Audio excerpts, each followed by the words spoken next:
Assalamualaikum warahmatullahi wabarakatuh. Alhamdulillahirabbil alamin. Wassalatu wassalamu ala asyrofil anbiya'i wal mursalin sayyidina Muhammadin wa ala alihi wa ashabihi ajmain. Baiklah, perkenalkan nama saya Fauzan Bin jurusan Perbankan Syariah. Saya kuliah di STEBI Global Media Cikarang.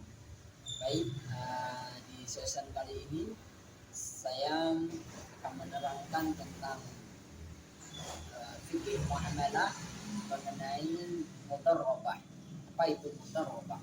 Atau biasa kita kenal dengan pembagian hasil.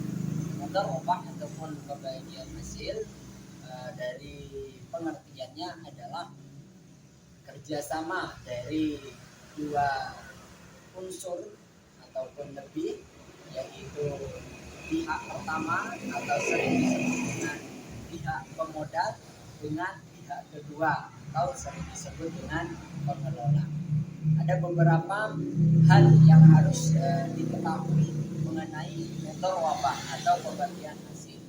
Yang pertama tentang kesepakatan kerja, kemudian kesepakatan pembagian hasil, dan selanjutnya yaitu adalah kesepakatan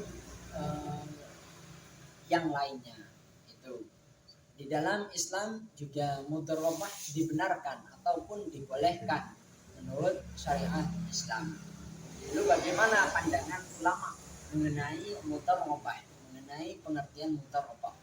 Dari beberapa madhab, mulai dari Hambali, Hanafi, kemudian dan madhab-madhab yang lain termasuk madhab Syafi'i, mereka berpendapat dengan saya simpulkan bahwa mudharabah adalah pembagian hasil, yang mana tadi pihak pertama sebagai pemodal dan pihak kedua sebagai pengelola.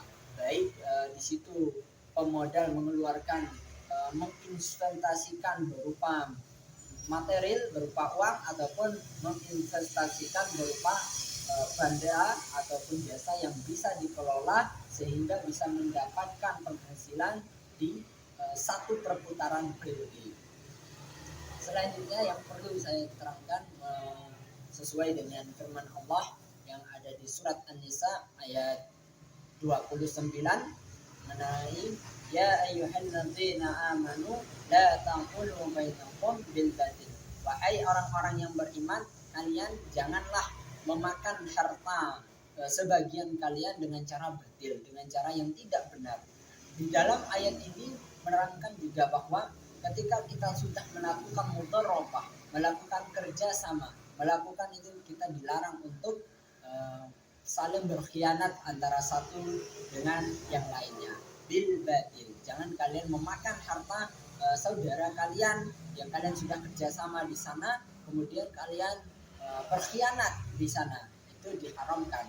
Begitupun dengan di surat lain, di surat Al-Muzammil ayat 20 sebelah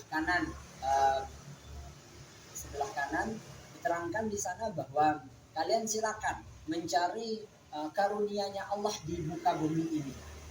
Dengan pengertian tersebut bahwa kita dituntut untuk mencari nafkah, mencari rezekinya Allah yang Allah sebarkan di dunia ini.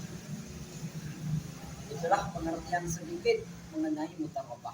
Kemudian saya akan memberikan contoh mudharabah yang sesuai dengan syariat Islam. Pihak pertama menanamkan modal, menginvestasikan modal berupa katakanlah material senilai 12 juta untuk dikelola oleh pihak kedua, yaitu untuk usaha mie ayam, Kemudian setelah adanya kesepakatan bersama, yaitu ketentuannya pemilik modal akan mendapatkan 60% dari hasil usaha, dari hasil pengelola tersebut. Jadi ada pembagian hasil di sana sesuai dengan ataupun kesepakatan bersama. Boleh 60%, 40% untuk pengelola, 40% pemilik modal 60%, ataupun pemilik modal 40% kemudian pengelola 60%, itu tergantung terhadap kesepakatan bersama. Bagi Bagaimana cara hitungannya secara simpel?